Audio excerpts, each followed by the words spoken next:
Hello everyone. तो कैसे हो आप सभी लोग। तो दोस्तों इस वीडियो में जो अपन डिस्कस करने वाले हैं वो है फिजिकल फार्मास्यूटिक्स, जो कि आपकी बी फार्मा थर्ड सेमेस्टर का सब्जेक्ट है, उसके यूनिट 2 को। तो यूनिट 1 को अपन कंप्लीटली डिस्कस कर चुके हैं, साथ ही साथ जो आपको नोट्स भी प्रोवाइड करा दिए हैं। तो अगर आपने अभी तक यूनिट 1 नहीं देखी है तो आप जाओ, डिस्क्रिप्शन में लिंक दी गई तो वहाँ से इसको देख लो। तो इससे अपन यहाँ से डिस्कस करेंगे कि अपना जो स्टेट ऑफ मैटर क्या है, यानी कि बहुत सारे जो मैटर होते हैं, ठीक है, उनके मैटर का अपन क्लासिफिकेशन देखेंगे और साथ ही साथ उनकी प्रॉपर्टी इस वीडियो में अपन डिस्कस करने वाले हैं, है ना, कि अपना मैटर होता क्या है। तो वो सब यहाँ पर अपन देखेंगे, है ना। तो अपन यहाँ पर देखेंगे अपना मैटर क्या होता है ना।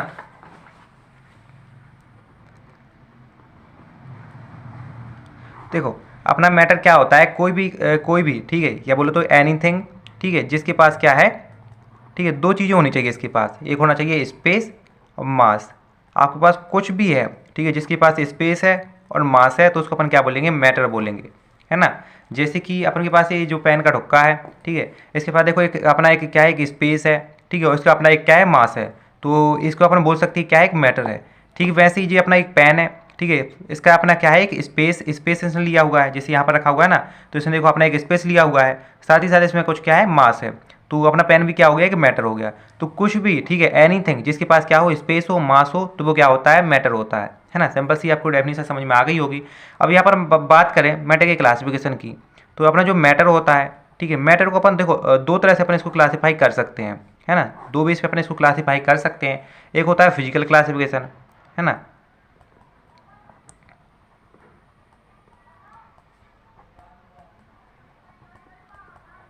और दूसरा होता है केमिकल क्लासिफिकेशन। ठीक है, एक होता है फिजिकल क्लासिफिकेशन और दूसरा होता है केमिकल क्लासिफिकेशन। ठीक है, दो तरीके से अपना जो मैटर क्लासिफिकेशन किया गया है। अब बात आती है जो फिजिकल क्लासिफिकेशन में कौन कौन से आते हैं। तो फिजिकल क्लासिफिकेशन में सिंपल सी चीज़ है, एक आता है सॉलिड, दूसरा लिक्विड, तीसरा गैस। बेसिक सिंपल सा आपने जो है तीनों स्टेट के बारे में सुना होगा, लेकिन यहाँ पे एक चौथी स्टेट भी होती है जो कि क्या होती है, प्लाज्मा। आपने इसके बारे में बहुत कम सुना होगा, लेकिन एक जो चौथी स्टेट भी होती है मैटर की, है ना। तो फिजिकल क्लासिफिकेशन के बेस पे अब जो मैटर होता है उसको जो है चार तरीके से किया गया है, सॉलिड, लिक्विड, गैस और प्लाज्मा। और अब बात आती है केमिकल क्लासिफिकेशन से। तो केमिकल क्लासिफिकेशन के बेस पे अपना जो मैटर होता है उसको दो तरीके से क्लासीफाई किया गया है। सबसे पहला है, ठीक है, प्योर कंपाउंड,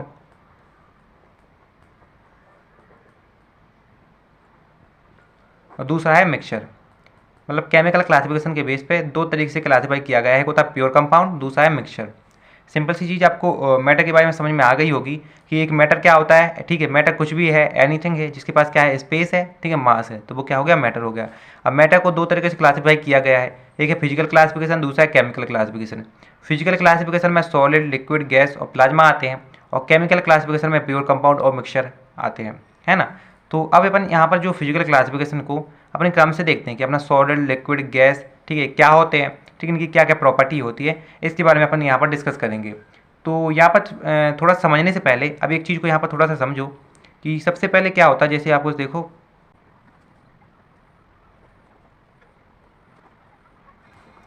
तो अपने पास सिंपल सी चीज़ समझो कि यहाँ पर क्या है, आपकी जो है तीन कोई डायग्राम बने हुए हैं। आप यहाँ पर सपोज करो कि ये तीनों क्या है, मैटर है। तो अपन को यहाँ पर ये पहचानना है कि इसमें से कौन सॉलिड है, कौन लिक्विड है, कौन गैस है। तो यहाँ पर एक चीज़ यहाँ पर देखो कि आपको यहाँ पर इसमें जो ये दिख रहे हैं, ठीक है, ये क्या है, एटम है। ठीक है, जितने भी आपके जो मैटर होते हैं वो एटम और मॉलिक्यूल से मिलकर बने हुए होते हैं, है ना। तो वहाँ पर क्या है, एक एटम है। अब देखो यहाँ पर जो आपको जितने भी एटम दिख रहे होंगे, इनके बीच में जैसे कि यहाँ पर देखो इनके बीच में आपको क्या दिख रहा होगा, यहाँ पर कुछ यहाँ पर स्पेस दिख रहा होगा, और इसी स्पेस को अपन क्या कहते हैं, ठीक है, इंट्रामोलिकुलर स्पेस या इंट्रामोलिकुलर फोर्स कहते हैं। ठीक है, इसको क्या कहते हैं अपन, इंट्रामोलिकुलर फोर्स कहते हैं। अब आप यहाँ पर एक थोड़ी सी चीज़ समझो कि जैसे कि आप यहाँ पर डायग्राम देखो, जो नोट्स में आपको डायग्राम बनाया हुआ है, ठीक है, तो उसमें आप क्या देखोगे कि जैसे जैसे ये आपका क्या है, एक सॉलिड है, ये क्या है आपका, ये लिक्विड है, ये आपका क्या है, गैस है।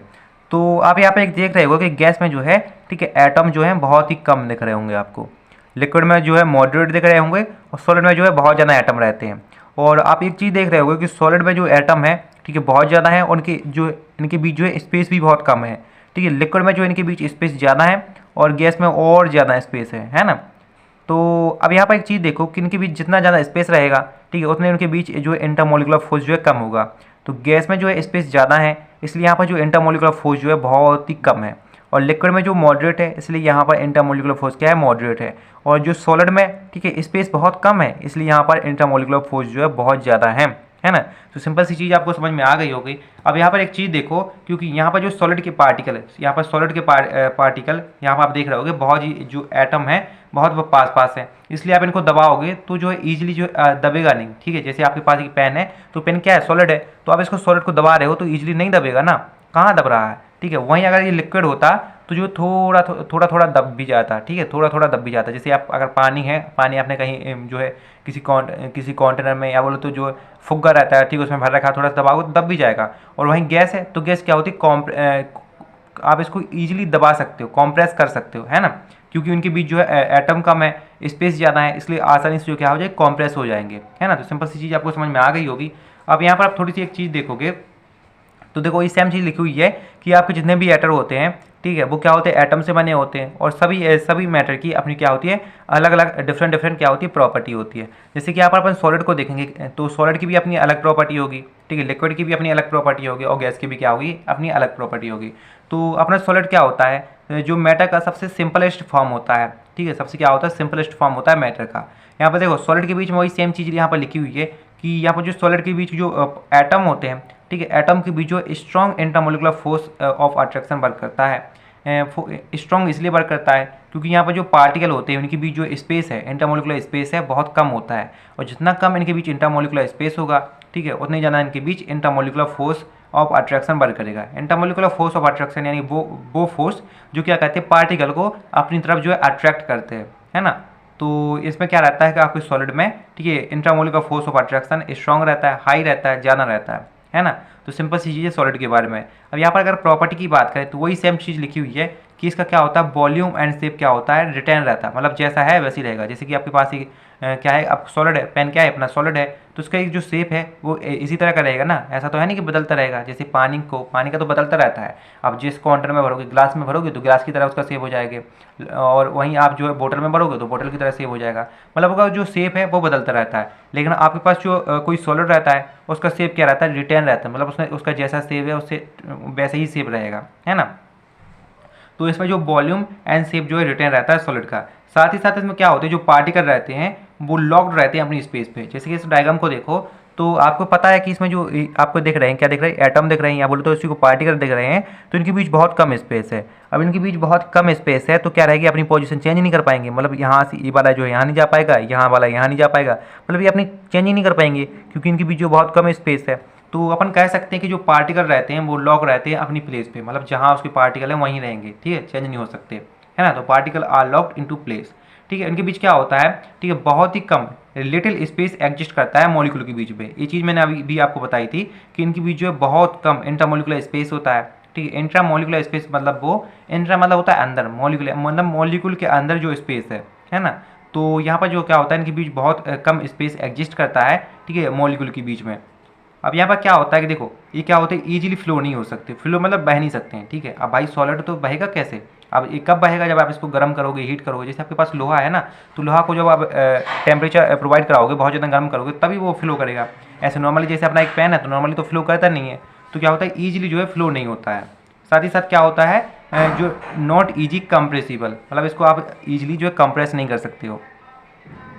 अब यहाँ पर देखो कुछ एग्जाम्पल भी दिए गए, जैसे कि टैबलेट, कैप्सूल, क्या है इसके एग्जाम्पल है। जैसे टैबलेट और कैप्सूल क्या होता है, सॉलिड फॉर्म में पाए जाते हैं, अपन कहते हैं ना टैबलेट कैप्सूल जो है सॉलिड डोसेज फॉर्म है ना। तो सिंपल से एग्जाम्पल है, ठीक है। सॉलिड की बात करें, ठीक है, लिक्विड की, तो अभी अपन ने देखा सॉलिड की प्रॉपर्टी, उसके एग्जाम्पल, है ना। तो ठीक वैसे ही अपन यहाँ पर देखेंगे कि अपने लिक्विड क्या होता है, ठीक है, लिक्विड की क्या प्रॉपर्टी है, उसके क्या एग्जाम्पल हैं। तो यहाँ पर अपन देखो शॉर्ट में देखेंगे क्योंकि अपने सिलेबस में ज़्यादा डीपली पढ़ने की जरूरत है नहीं।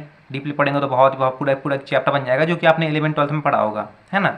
तो यहाँ पर देखो अपन लिक्विड की बात करें तो लिक्विड क्या होता है, एक फ्लूइड होता है ना, जिनके बीच क्या होता है, मॉडरेट इंटरमोलिकुलर फोर्स होता है।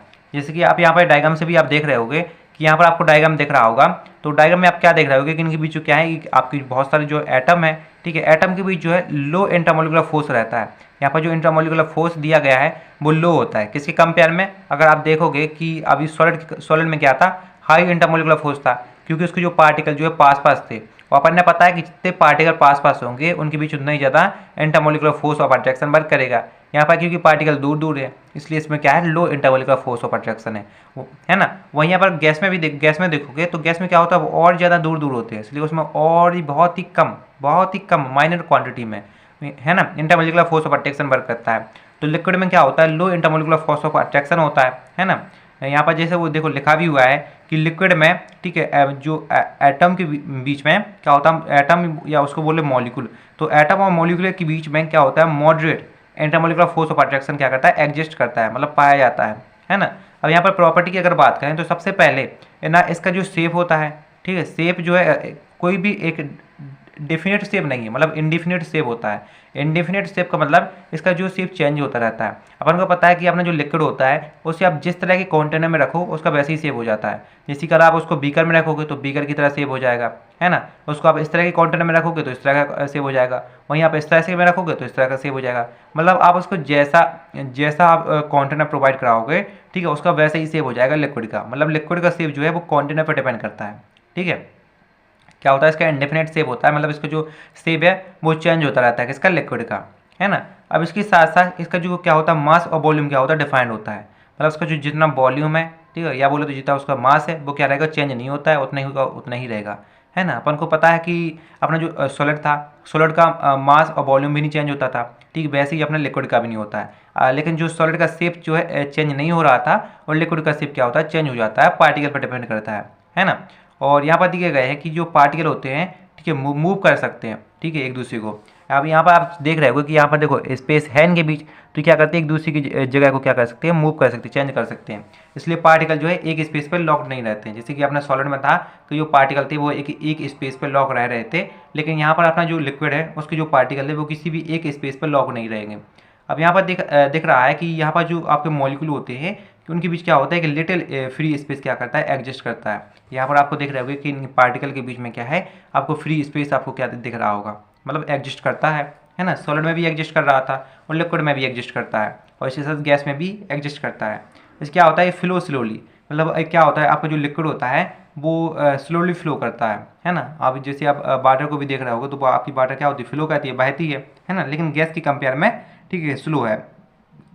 गैस का जो फ्लो होता है बहुत ज़्यादा होता है, ठीक है, वहीं आपका लिक्विड का क्या होता है, स्लोली होता है, ठीक है। इसी के साथ साथ क्या कर सकते हो, आप इसको ईजिली कंप्रेस नहीं कर सकते हो। गैस होता है उसको आप आसानी से दबा सकते हो, वहीं आपका अगर लिक्विड है उसको आप दबा कंप्रेस तो हो जाता है, लेकिन इतना ज़्यादा नहीं होता है, ईजिली कंप्रेस नहीं होता है, जिससे जैसा आपका गैस हो जाता है, ठीक है, उतना ज़्यादा कंप्रेस नहीं होता है, क्योंकि उनके बीच जो स्पेस तो पाया जाता है लेकिन बहुत ही कम क्वांटिटी में पाया जाता है कंपेयर टू गैस की। अब यहाँ पर अगर एग्जाम्पल की बात करें तो सिर्फ और वाटर जो है आपकी एग्जाम्पल है। अब अपन देखने वाले हैं गैस के बारे में। तो अपन गैस के बारे में भी वही सेम चीज़ पढ़ेंगे कि अपना गैस होता क्या है, ठीक, इसकी क्या क्या प्रॉपर्टी होती है और उसके कौन कौन से एग्जाम्पल हैं। तो सेम वही चीज़ समझो। अभी तक तो शायद आपको रट गई होगी, है ना, कि अपना गैस क्या होता है, कि गैस क्या होता है, इनके बीच जो एटम बहुत कम पाए जाते हैं, ठीक है। एटम क्या होते हैं, वो फ्रीली मूवेबल होते हैं, क्योंकि इनके बीच जो है स्पेस बहुत ज़्यादा रहता है, इनके बीच स्पेस बहुत ज़्यादा रहता है, इसलिए इनके बीच जो इंटरमोलिकुलर फोर्स ऑफ अट्रैक्शन है, ठीक है, वो क्या होता है, बहुत कम होता है ना, किसके बीच, गैस के बीच। तो यहाँ पर वही सेम चीज़ लिखी गई है कि इनके बीच जो अट्रैक्शन होता है वो क्या होता है, वेरी वीक होता है, मतलब बहुत कमज़ोर होता है। तो अब यहाँ पर अगर प्रॉपर्टी के बारे में बात करें कि अपनी गैस की कौन कौन सी प्रॉपर्टी होती है, तो इसकी जो पहली प्रॉपर्टी है, ठीक है, वो सेम लिक्विड की तरह होता है। इसका जो शेप होता है वो कंटेनर पर डिपेंड करता है कि आप इसको जैसा कंटेनर में आप गैस को भरोगे, ठीक वैसे ही उसका शेप हो जाएगा, ठीक है। और यहाँ पर अगर बात करें गैस की जो पार्टिकल की, तो भी क्या होते हैं, फ्रीली मूवेबल होते हैं, मतलब इसके जो पार्टिकल हैं वो यहाँ पर मूव कर सकते हैं, क्योंकि इनके बीच जो है स्पेस जो है बहुत ज़्यादा रहता है ना, इनके बीच जो स्पेस बहुत ज़्यादा रहता है, इसलिए क्या होते हैं, फ्रीली मूवेबल है, ठीक है। साथ ही साथ क्या होता है कि इनके जो पार्टिकल के बीच लॉट्स ऑफ स्पेस क्या करता है, एग्जिस्ट करता है, मतलब बहुत ज़्यादा स्पेस पाया जाता है पार्टिकल के बीच में, गैस के पार्टिकल के बीच में, है ना। अगर आप बात करोगे जैसे कि आपने लिक्विड के देखा होगा, तो लिक्विड के जो पार्टिकल रहते हैं उनके बीच स्पेस तो पाया जाता है, लेकिन गैस में उनसे भी ज़्यादा स्पेस पाया जाता है ना। इसलिए गैस के जो पार्टिकल होते हैं बहुत दूर दूर होते हैं, इसलिए वो आपको दिखाई नहीं देते हैं, है ना। और इसके साथ क्या कर सकते हैं, जो गैस होती है वो क्या कर सकती है, ईजिली फ्लो कर सकती है, मतलब आराम से जो है बह सकती है। आपको पता होगा कि वैसे तो आपका लिक्विड भी फ्लो कर सकता है, लेकिन लिक्विड जो है स्लोली फ्लो करता है, मतलब धीरे धीरे वो क्या करता है, फ्लो करता है। लेकिन वहीं अगर आप बात करें गैस की, तो गैस क्या होती है, बहुत ही तेज़ी से फ्लो करती है ना। और इसके साथ साथ क्या होती है, ईजिली कंप्रेसिबल होती है, कि आपको पता है कि अगर आप कहीं पर गैस का भरोगे तो आप उसको इजीली कंप्रेस कर सकते हो। जैसे कि अगर आप गुब्बारे रहते हैं, ठीक है, फुग्गा रहता है, ठीक है, उसमें आप क्या करोगे, जब गैस को भरोगे तो आप उसको कंप्रेस करोगे, दबाओगे तो आसानी से उसको दब जाती है कंपेयर टू गैस के, दब तो सॉरी कंपेयर टू लिक्विड के। दब तो लिक्विड भी जाता है लेकिन उतना अच्छे से नहीं लगेगा, उसमें आपको थोड़ा फोर्स लगाना पड़ता है। लेकिन वहीं अगर बात करोगे कि उसमें अगर गैस भरोगे तो आसानी से क्या हो जाए, कॉम्प्रेस हो जाता है। अब यहाँ पर एग्जाम्पल की बात करें तो जैसे कि एरोसोल हो गया, ठीक है, एरोसोल एक क्या होता है, सॉलिड डोसेज फॉर्म होता है, जिसके बारे में सॉरी एक होता है क्या होता है, गैसीय डोसेज फॉर्म होता है, जिसके बारे में अभी आप पढ़ोगे, इसी चैप्टर में है तो उसके बारे में आगे पढ़ोगे। और वहीं अगर बात करें स्ट्रीम, स्ट्रीम क्या होती है, स्ट्रीम क्या होती है, भाप होती है ना। तो एरोसॉल, स्ट्रीम, ठीक है, यानी कि हवा, तो स्ट्रीम यहाँ पर दोबारा एग्जाम्पल लग गया है ना। तो ये सब क्या है, इसके एग्जाम्पल है, किसके, गैस के, है ना। तो यहाँ पर देखो फिजिकल क्लासिफिकेशन था मैटर का, वो यहाँ पर जो डिस्कस हो चुका है। अब यहाँ पर बात करें अपन जो केमिकल क्लासिफिकेशन है मैटर का, उसके बारे में। तो देखो केमिकल क्लासिफिकेशन मैटर को देखो दो तरीके से क्लासीफाई किया गया है, एक होता है प्योर सब्सटेंस, एक होता है मिक्सचर। देखो प्योर सब्सटेंस को अगेन दो में क्लासीफाई किया गया है, एलिमेंट और कंपाउंड, और मिक्सचर को दो में, होमोजीनियस और हेट्रोजीनियस।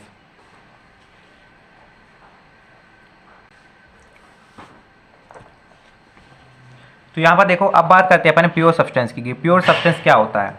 देखो नाम से समझ में आ रहा है कि प्योर सब्सटेंस यानी वो सब्सटेंस जो क्या होता है, एकदम से प्योर होता है ना। यहाँ पर डेफिनेशन में वही लिखी हुई कि ये वो सब्सटेंस होता है जो किसी एक ही प्रकार के मैटर से बना हुआ होता है, क्योंकि प्योर है ना। प्योर का मतलब क्या होगा, उसमें अशुद्धियाँ नहीं होनी चाहिए, इम्प्योरिटी नहीं होना चाहिए, मतलब किसी दूसरी तरह का मैटर नहीं होना चाहिए। मतलब एक अगर कोई भी अगर आपका सब्सटेंस है वो किसी एक ही प्रकार के मैटर से मिलकर बना हुआ है तो वो क्या कहलाता है, प्योर सब्सटेंस कहलाता है ना। ठीक है, इनकी क्या होती है, देखो एक ही तरह के अगर मैटर से मिलकर बन रहा है तो उसकी जो प्रॉपर्टी होगी क्या होगी, डिफाइंड होगी। आप उसको डिफाइन कर सकते हो क्योंकि वो जिस तरीके से मैटर से बना है उसकी प्रॉपर्टी भी वैसी ही होगी, है ना। उसकी इसलिए उसकी प्रॉपर्टी क्या रहती है, डिफाइंड रहती है।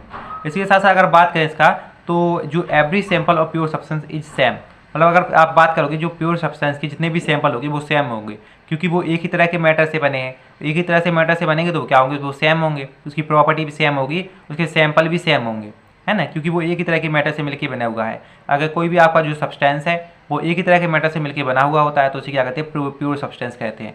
अब आपका जो प्योर सब्सटेंस होता है वो देखो दो तरीके से क्लासीफाई किया गया है, एक होता है एलिमेंट, ठीक है, दूसरा होता है कंपाउंड, है ना। एलिमेंट और कंपाउंड इनमें भी थोड़ा सा डिफरेंस होता है, लेकिन आपने कभी सोचा नहीं होगा कि एलिमेंट और कंपाउंड में क्या डिफरेंस होता है। तो वही सेम चीज़ यहाँ पर पढ़ने वाले हैं। तो यहाँ पर आपकी जो है बेसिक कॉन्सेप्ट यहाँ पर आपके क्लियर होंगे। तो यहाँ पर अगर एलिमेंट की बात करें तो देखो एलिमेंट, सबसे पहली बात तो समझो कि एलिमेंट जो होते हैं वो क्या होते हैं, एक ही तरह के कंपाउंड से मिलकर बने होते हैं।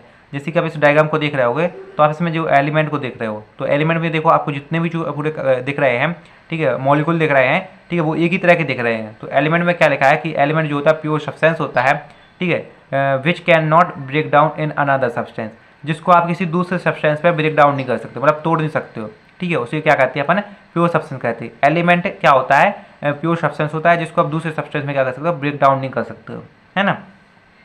अब यहाँ पर लिखा हुआ है कि जो एलिमेंट होते हैं वो क्या होते हैं, जो एटम रहता है उससे कंपोज होते हैं, ठीक है। अब आपको पता है जो एटम होता है, जितने भी मैटर होती है उन सब की क्या होती है, एक बेसिक यूनिट होती है। जैसे कि अपनी बॉडी की जो बेसिक यूनिट जो रहती है क्या होती है, सेल्स होती है। ठीक इसी तरह जितने भी आपके मैटर होते हैं, ठीक है, उनकी जो बेसिक यूनिट होती है वो क्या होती है, एटम होती है ना। अब यहाँ पर देखो कि यहाँ पर जितने भी एटम हैं अपने यूनिवर्स में वो सारी जो एटम है, ठीक है, वो क्या सॉरी जितने भी मैटर हैं इस यूनिवर्स में वो क्या होते हैं, एटम से कंपोज रहते हैं, मतलब एटम से बनी हुए रहते हैं। अब यहाँ पर एटम होता क्या है ना। यहाँ पर एक चीज़ समझो कि एटम और मॉलिक्यूल में क्या डिफरेंस होता है, इस चीज़ को थोड़ा समझने की कोशिश करना, है ना। तो देखो एटम क्या होता है, ठीक है, सिंगल यूनिट होती है, क्या होती है, सिंगल यूनिट होती है। जैसे कि यहाँ पर एग्जाम्पल देख रहे हो तो न्यून यानी कि एनी क्या है, कि सिंगल यूनिट है, इसलिए अपन उसे एटम कहते हैं। तो एटम क्या है, कि सिंगल यूनिट होती है। वहीं अगर आप बात करें मॉलिक्यूल की तो मॉलिक्यूल क्या होती है, मॉलिक्यूल जो है देखो अगर आपके पास कोई दो एटम है, दो सेम एटम से मिलके क्या होती है, मॉलिक्यूल बनता है। जैसे कि यहाँ पर देखो ऑक्सीजन क्या है, एक मॉलिक्यूल है। तो ऑक्सीजन देखो यहाँ पर देखो वो क्या है, एक एटम है, और ये भी दूसरा वो क्या एटम है, दो एटम यानी कि दो ऑक्सीजन मिलके क्या बनाते हैं, O2 बनाते हैं, ऑक्सीजन बना लेते हैं। तो इसलिए ऑक्सीजन क्या है, एक मॉलिक्यूल है। ठीक इसी तरह अगर बात करें तो H2, तो H2 में भी आप देख रहे हो कि किसमें क्या है, दो एटम ने मिलके, ठीक है, H2 बनाया है, इसलिए H2 भी क्या हो गया आपका, ठीक है, मॉलिक्यूल हो गया। तो मॉलिक्यूल में क्या होता है, आपके दो एटम, ठीक है, दो सेम एटम मिलके, ठीक है, मॉलिक्यूल बनाते हैं। और जो एटम होता है वो सिंगल यूनिट होती है, जैसे कि अपना न्यून इसका एग्जाम्पल है। तो आपको जो एलिमेंट समझ में आ गया होगा, है ना, कि एलिमेंट आपका क्या होता है। अब बात करते हैं कि अपना कंपाउंड क्या होता है। देखो कंपाउंड में अपन सिंपल सी बात करें तो कंपाउंड क्या होता है, कंपाउंड कोई ऐसा एक सब्सटेंस होता है जिसमें क्या होता है दो या दो से ज़्यादा एलिमेंट क्या होते हैं मिलके, ठीक है, कंपाउंड बनाते हैं। जैसे कि हम यहाँ पर देख रहे हो कि आपके पास एक एलिमेंट ए है, ठीक है, एक एलिमेंट बी है, तो ये दोनों आपस में मिलके क्या करते हैं, एक कंपाउंड बना लेते हैं। कंपाउंड ने क्या करिए, कंपाउंड सी बना लिया। तो कंपाउंड क्या होते हैं, कंपाउंड में दो या दो से ज़्यादा एलिमेंट मिलके क्या करते हैं, कंपाउंड बनाते हैं, है ना। यानी कंपाउंड जो है एलिमेंट से मिलके क्या होता है, बना हुआ होता है। अब यहाँ पर आप बात करें, जैसे यहाँ पर देख रहे हो कि आपके क्या है, कंपाउंड है। तो कंपाउंड में आप देखोगे, देखो यहाँ पर ई दिख रही है कि किसी कोई अलग टाइप का, ठीक है, एलिमेंट है, वही कोई अलग टाइप का एलिमेंट है। तो दो एलिमेंट ने मिलकर क्या किया, एक अपना एक कंपाउंड बना दिया। तो कंपाउंड क्या होता है, ठीक है, वो मॉलिक्यूल, जैसे कि अपना जो वाटर हो गया, ठीक है, और आयन, ठीक है, इनसे क्या रहता है, कंपोज रहता है। अब यहाँ पर एक चीज़ देखो कि यहाँ पर आयन क्या होता है। अगर आप आयन को समझने की कोशिश करो तो यहाँ पर देखो, यहाँ पर बात आती है आयन की, है ना, कि अभी तो आयन क्या होता है इसको थोड़ा समझो। तो देखो आयन, जैसे यहाँ पर एग्जांपल दिया गया है NaCl, है ना, यहाँ पर NaCl को क्या दिया गया, एग्जांपल दिया गया है। तो देखो, तो आयन की सिंपल सी डेफिनेशन क्या होती है कि जब आप आयन को तोड़ते हो तो देखो जो है आप पॉजिटिव आयन और नेगेटिव आयन दो आयन में टूट जाता है। जैसे अपने जो यहाँ पर NaCl को अपने एग्जाम्पल लिया था, तो NaCl देखो Na पॉजिटिव और Cl नेगेटिव दोनों में टूट रहा है। अगर कोई भी कंपाउंड इस तरह से अगर पॉजिटिव और नेगेटिव में टूट जाता है तो उसे क्या कहते हैं, आयन कहते हैं, है ना। अभी थोड़ा सा अपन रिवाइज करते हैं, यहाँ पर कॉन्सेप्ट को क्लियर करते हैं। जैसे कि यहाँ पर देखो अपना एटम क्या था, एटम क्या था, एक सिंगल यूनिट थी, अभी अपन ने देखा, ठीक है, एटम क्या थी, एक सिंगल यूनिट थी, ठीक है। आयन क्या था, ठीक है, वो कंपाउंड जो पॉजिटिव और नेगेटिव आयन में टूट जाता है उसे आयन कहते हैं। अब यहाँ पर बात करते हैं अपन मॉलिक्यूल की, है ना, कि अपना मॉलिक्यूल क्या होता है। तो देखो, तो मॉलिक्यूल में अपन ने देखा था कि दो सेम एटम से मिलकर क्या होता था, मॉलिक्यूल बन रहा था। जैसे कि यहाँ पर अपना ऑक्सीजन, ठीक है, हाइड्रोजन क्या थे, ठीक है, ऑक्सीजन और हाइड्रोजन थे, क्या थे, इसके एग्जाम्पल थे, तो वो अपना मॉलिक्यूल था। अब यहाँ पर देखो, यहाँ पर वही सेम चीज़ लिखी हुई है कि अपना मॉलिक्यूल क्या होता है, वाटर होता है, ठीक है, और यहाँ पर जो आयन क्या होता है, NaCl है ना। तो इस सिंपल सी चीज़ होगी कंपाउंड के बारे में। अब यहाँ पर अपना दूसरा एग्जाम्पल था मैटर का, ठीक है, केमिकल क्लासिफिकेशन के बेस पे, वो था मिक्सचर।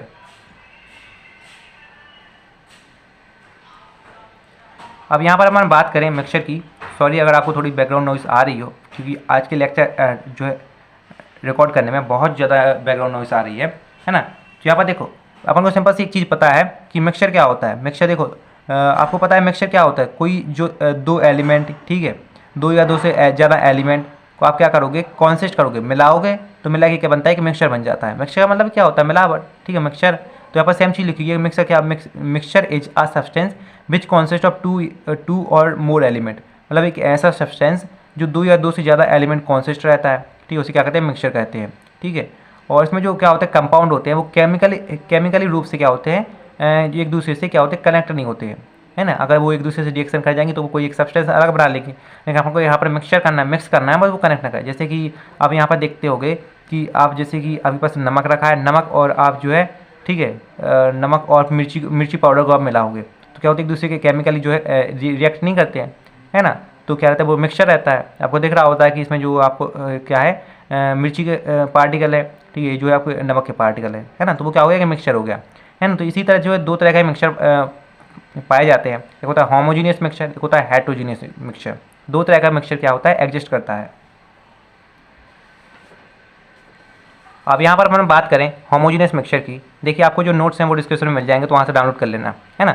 तो देखो यहाँ पर होमोजीनियस मिक्सचर में क्या होता है कि यहाँ पर होमोजीनियस मिक्सचर आप जब बनाओगे तो उसमें क्या होता है, एक सॉलिड होता है, ठीक है, एक क्या होता है, लिक्विड होता है। तो जब आप क्या करोगे, इन दोनों को आपस में क्या करोगे, मिक्स करोगे, तो आपके जो सॉलिड के पार्टिकल रहते हैं वो लिक्विड के पार्टिकल में मिक्स हो जाएंगे, ठीक है। उसमें क्या होगा, डिजॉल्व नहीं होंगे, घुलेंगे नहीं, लेकिन उसमें जो है आपको दिखेंगे भी नहीं। अगर आप उनको सिंपल आंखों से देखोगे तो आपको दिखेंगे नहीं। तो इसका मतलब ये तो नहीं हुआ कि उसमें जो सॉलिड पार्टिकल है उसमें क्या हो गए, सॉल्युबल हो गए, नहीं, उसमें सॉल्युबल भी नहीं होंगे और आपको आंखों से भी दिखेंगे नहीं। तो अगर इस तरह से कोई अगर आपको एक मिक्सचर बनता है तो उसे कहते हैं होमोजीनियस मिक्सचर। यानी कि होमोजीनियस मिक्सचर में सॉलिड के पार्टिकल आपको जो आपकी खुली आंखों से दिखाई नहीं देते हैं, है ना, सिंपल सी चीज़ हो गई। तो अगर आपको देखो वो खुली आंखों से दिखाई नहीं दे रहे हैं तो आप उसकी जो फिजिकल और केमिकल प्रॉपर्टी को कोई भी अगर आप जो कोई इंडिविजुअल टेस्ट लगा के, ठीक है, आप उसको पता नहीं कर सकते हो, ठीक है, आप उसकी फिजिकल प्रॉपर्टी और केमिकल प्रॉपर्टी को आप चेक नहीं कर सकते हो। होमोजीनियस मिक्सचर में आपने जो सॉलिड जो है इसमें डिजोल्व किया है उसको। अब यहाँ पर बात करें अपने हेटेरोजीनियस मिक्सचर की, तो हेटेरोजीनियस मिक्सचर में क्या होता है कि जब आप जो सॉलिड को आप लिक्विड में क्या करोगे, जब आप इसमें डिजोल्व करोगे तो जो सॉलिड के पार्टिकल है वो आपको क्या करोगे, दिखाई देंगे। जैसे कि आपके पास यहाँ पर एक चीज़ देखो कि आपके पास क्या है, एक लिक्विड पानी है, ठीक है। पानी में आप क्या करोगे, जब आप जो कंकड़ मिलाओगे, छोटे छोटे कंकड़ रहते हैं ना पत्थर के, अब उनको मिलाओगे तो वो क्या होगा, आपको अलग से दिखाई देंगे, है ना। तो इस तरीके से अगर कोई आपका मिक्सचर बनता है तो उसे कहते हैं अपने हेटेरोजेनियस मिक्सचर। अगर इस तरीके से आपका कोई मिक्सचर बनता है तो उसमें आप जो आसानी से पता कर सकते हो उसकी फिजिकल प्रॉपर्टी, केमिकल प्रॉपर्टी को बता सकते हो। आप देख के बता सकते हो कि भाई इसमें जो सॉलिड है, ठीक है, ये जो है आपका लिक्विड है, ठीक है, आप आसानी से देख के बता सकते हो क्योंकि आपको खुली आंखों से दिख रही है ना। तो इससे हमें यहाँ पर चीज़ लिखी हुई है कि हेटेरोजेनियस मिक्सचर वो मिक्सचर होता है जिसमें दो सब्सटेंस क्या होते हैं, ठीक है, आपस में मिलाए जाते हैं और जिनमें उसकी केमिकल और फिजिकल प्रॉपर्टी को आप जो है डिटरमाइन कर सकते हो, ठीक है, किसी भी जो इंडिविजुअल सब्सटेंस की, है ना, ठीक है, किसी भी इंस्ट्रूमेंटल मेथड के थ्रू, है ना। तो सिंपल सी चीज़ है होमोजेनस हेटेरोजेनस मिक्सचर के बारे में। अब यहाँ पर जो अपने सिलेबस में दूसरा टॉपिक दिया गया है कि change in the state of matter, आपके सिलेबस में दिया गया है, तो इसी के बारे में यहाँ पर देखेंगे। आपको जो नोट्स एंड डिस्क्रिप्शन में मिल जाएंगे, व्हाट्सएप ग्रुप की लिंक दी गई है, वहाँ से ज्वाइन कर लेना, ठीक है। यूनिट कंप्लीट होने के बाद डिस्क्रिप्शन भी प्रोवाइड करा दी जाएगी, तो वहाँ से आप इसको लिख लेना। यहाँ पर मैं आपको समझा रहा हूँ, बाकी आप जो थ्योरी को आप वहाँ से पढ़ सकते हो। तो यहाँ पर देखो, इस डायग्राम को अगर आप समझ लेते हो तो पूरी की पूरी चीज़ आप यहाँ से लिख सकते हो। तो यहाँ से देखो, यहाँ पर आपको क्या दिख रहा होगा, सॉलिड दिख रहा होगा, यहाँ पर आपको लिक्विड दिख रहा होगा, यहाँ पर देखो गैस दिख रहा होगा। तो यहाँ पर क्या change in the state of matter, यहाँ पर आपको पढ़ना क्या है कि आपको जो मैटर रहता है, ठीक है, उसकी जो स्टेट रहती है, ठीक है, जैसे सॉलिड से लिक्विड में कन्वर्ट करना है आपको, लिक्विड से गैस में और गैस से सॉलिड में, ठीक है, इस तरह से आपको जो उनकी स्टेट को चेंज करना है, ठीक है। तो वही सेम चीज़ अपन यहाँ पर देखेंगे। तो अगर आप क्या करोगे, जब आपके पास कोई सॉलिड होगा, ठीक है, सॉलिड को क्या करोगे आप जब मेल्ट करोगे, ठीक है, सॉलिड को अगर आप लिक्विड में कन्वर्ट करते हो तो उसे क्या कहते हैं, मेल्टिंग कहते हैं, है ना। और ये जिस पॉइंट पे सॉलिड आपका लिक्विड में कन्वर्ट होता है उसे मेल्टिंग पॉइंट कहते हैं, ठीक। वैसे ही जब आप लिक्विड को आप सॉलिड में कन्वर्ट करोगे तो उसे क्या कहते हैं, फ्रीजिंग कहते हैं। जैसे आप फ्रिज में रखते हो ना, पानी रखते हो तो बर्फ़ बन जाती है, यानी सॉलिड बन जाता है, तो आप क्या कहते हैं, अपन उसे फ्रीज कर रहे हैं, है ना। तो आप लिक्विड को सॉलिड में कन्वर्ट करोगे तो उसे फ्रीजिंग कहते हैं, और सॉलिड को जब भी आप लिक्विड में कन्वर्ट करोगे तो उसे मेल्टिंग कहते हैं, है ना। मेल्टिंग का मतलब क्या होता है, पिघलना, ठीक है। जैसे कि अब लोहा रहता है, लोहा क्या होता है जब पिघल जाता है ना, तो अपन कहते हैं लोग जो है अपना लोहा मेल्ट हो गया, इस तरह से अपन कहते हैं, है ना। तो ठीक वैसे ही जब आप लिक्विड को गैस में कन्वर्ट करोगे तो उसे कहते हैं वेपोराइजेशन। जैसे कि अपन रहते हैं ना, जब अपन पानी को गर्म करते हैं, ठीक है, तो आपको जो पानी रहता है यानी लिक्विड रहता है वो गैस में कन्वर्ट हो जाता है, अपन कहते हैं ना गैस की वेपर उड़ रही है ना। अपन कहते हैं वेपर निकल रही है पानी से, है ना। वेपर मतलब क्या होती है, ठीक है। और यहाँ पर वही सेम चीज़ है कि जब आप लिक्विड को गैस में कन्वर्ट करोगे तो उसे क्या कहेंगे, वेपोराइजेशन। और जब आपकी जो गैस रहती है, गैस को आप लिक्विड में कन्वर्ट करोगे तो उसे कहते हैं कॉन्डेंसेशन, है ना। यहाँ पर गैस को अब जब पानी में बनाओगे तो उसे कहते हैं कॉन्डेंसेशन। अब यहाँ पर ये तो चीज़ आ गई, ठीक है, मेल्टिंग हो गया, फ्रीजिंग हो गया, वेपोराइजेशन हो गया, कॉन्डेंसेशन हो गया। अब यहाँ पर एक चीज़ देखो कि जब आप क्या करोगे, सॉलिड को आपको लिक्विड में कन्वर्ट नहीं करना है और डायरेक्ट जो है आप गैस में कन्वर्ट करोगे, है ना। सॉलिड को डायरेक्ट आप गैस में कन्वर्ट करोगे बिना लिक्विड में कन्वर्ट किए हुए, है ना। तो जब आप ऐसा करते हो तो उसे कहते हैं अपन सब्लिमेशन, है ना। और ठीक वैसे ही जब आप गैस को बिना लिक्विड में कन्वर्ट किए डायरेक्ट सॉलिड में कन्वर्ट करते हो तो उसे कहते हैं अपन डिपोजिशन। एक कुछ टर्म है जो कि सेम वही चीज़ यहाँ पर आपको नोट्स में लिखी हुई है, तो आप इसको जो है लिख लेना, ठीक है। आपको नोट्स जो है डिस्क्रिप्शन में मिल जाएंगे, व्हाट्सएप ग्रुप की लिंक, तो वहाँ से ज्वाइन करके ग्रुप में मैसेज कर देना, वहाँ पर मैं आपको प्रोवाइड करा दूँगा। और यूनिट कंप्लीट होने के बाद जो है आपको डिस्क्रिप्शन में मिल जाएगी। तब तक के लिए बाय बाय।